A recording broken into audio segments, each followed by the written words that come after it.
Que a Tua palavra, Senhor, atinja os nossos corações nessa manhã como uma flecha certeira.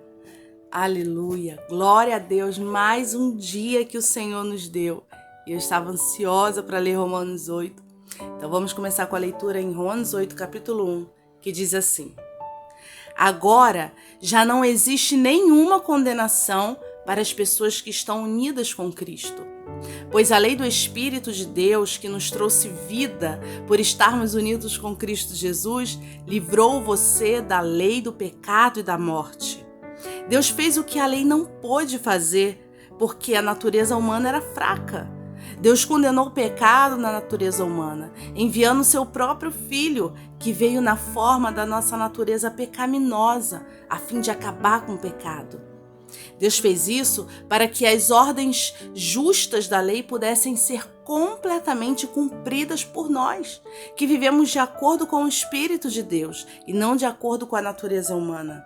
Porque as pessoas que vivem de acordo com a natureza humana têm a sua mente controlada por essa mesma natureza. Mas as que vivem de acordo com o Espírito de Deus têm a sua mente controlada pelo Espírito. As pessoas que têm a mente controlada pela natureza humana acabarão morrendo espiritualmente. Mas as que têm a mente controlada pelo Espírito de Deus terão a vida eterna e a paz. Por isso, as pessoas que têm a mente controlada pela natureza humana se tornam inimigas de Deus, pois não obedecem à lei de Deus e, de fato, não podem obedecer a ela. As pessoas que vivem de acordo com a sua natureza humana não podem agradar a Deus.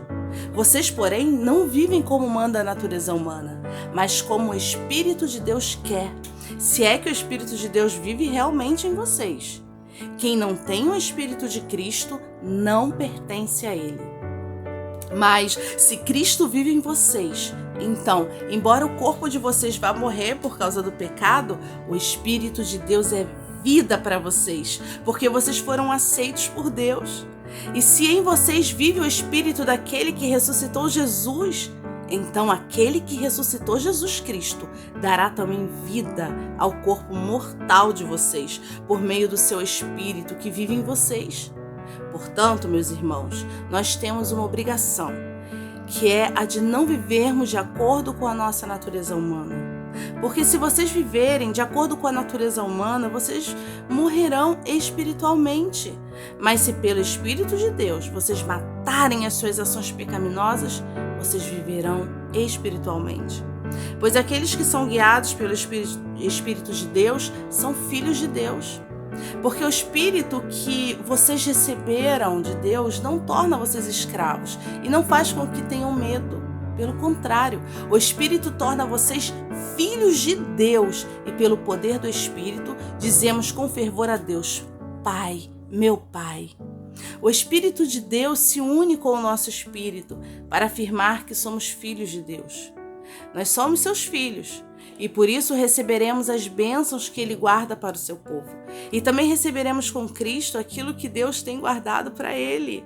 Porque se tomamos parte nos sofrimentos de Cristo, também tomaremos parte da sua glória. Eu penso que o que sofremos durante a nossa vida não pode ser comparado de modo nenhum com a glória que nos será revelada no futuro. O universo todo espera, com muita impaciência, o momento que Deus vai revelar o que os seus filhos realmente são. Pois o universo todo se tornou inútil, não pela sua própria vontade, mas porque Deus quis que fosse assim.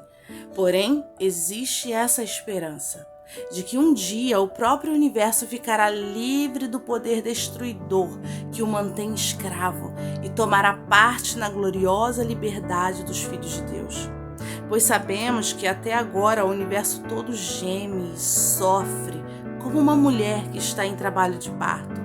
E não somente o universo, mas nós, que temos o Espírito Santo como o primeiro presente que recebemos de Deus, nós também gememos dentro de nós mesmos, enquanto esperamos que Deus faça com que sejamos seus filhos e nos liberte completamente. Pois foi por meio da esperança que fomos salvos. Mas se já estamos vendo aquilo que esperamos, então isso não é uma esperança. Pois quem é que fica esperando por alguma coisa que está vendo? Porém, se estamos esperando alguma coisa que ainda não podemos ver, então esperamos com paciência. Assim também o Espírito de Deus vem nos ajudar na nossa fraqueza, pois não sabemos como devemos orar, mas o Espírito de Deus, com gemidos que não podem ser explicados por palavras, pede a Deus em nosso favor. E Deus, que vê o que está dentro do coração, sabe qual é o pensamento do Espírito, porque o Espírito pede em favor do povo de Deus e pede de acordo com a vontade de Deus. Pois sabemos que todas as coisas trabalham juntas para o bem daqueles que amam a Deus, daqueles a quem Ele chamou de acordo com o seu plano. Porque aqueles que já tinham sido escolhidos por Deus, Ele também separou, a fim de se tornarem parecidos com seu Filho. Ele fez isso para que o Filho fosse o primeiro entre muitos irmãos. Assim Deus chamou os que havia separado. Não somente os chamou, mas também os aceitou. E não somente os aceitou, mas também repartiu a sua glória com eles. Diante de tudo isso, o que mais podemos dizer? Se Deus está do nosso lado, quem poderá nos vencer? Ninguém. Porque Ele nem mesmo deixou de entregar o próprio Filho, mas o ofereceu por todos nós. Se Ele nos deu o seu Filho, será que não nos dará também todas as coisas? Quem acusará aqueles que Deus escolheu? Ninguém, porque o próprio Deus declara que eles não são culpados. Será que alguém poderá condená-los? Ninguém, pois foi Cristo Jesus quem morreu, ou melhor, quem foi ressuscitado e está à direita de Deus, e Ele pede a Deus em favor de nós. Então, quem pode nos separar do amor de Cristo? Serão os sofrimentos? As angústias? As dificuldades? A fome? A pobreza? O perigo ou a morte? Como dizem as Escrituras Sagradas, por causa de ti estamos em perigo de morte o dia inteiro. Somos tratados como ovelhas que vão para o matadouro. Em todas essas situações, temos a vitória completa por meio daquele que nos amou. Pois eu tenho a certeza de que nada pode nos separar do amor de Deus.